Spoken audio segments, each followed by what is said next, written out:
വയസ്സുമായി ബന്ധപ്പെട്ടൊരു ചോദ്യമാണ്. ആദ്യം നമുക്ക് ചോദ്യം നോക്കാം.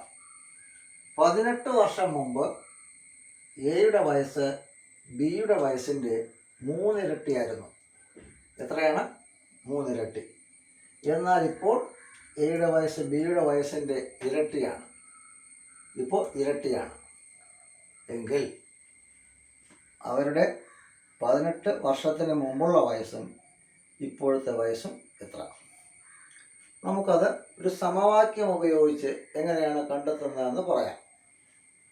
അപ്പോൾ ആദ്യം 18 വർഷം മുമ്പുള്ള വയസ്സ്.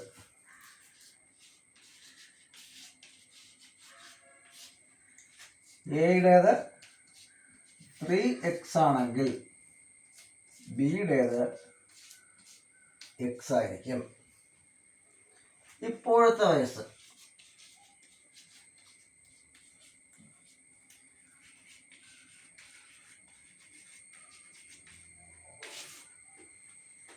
എത്രയായിരിക്കും?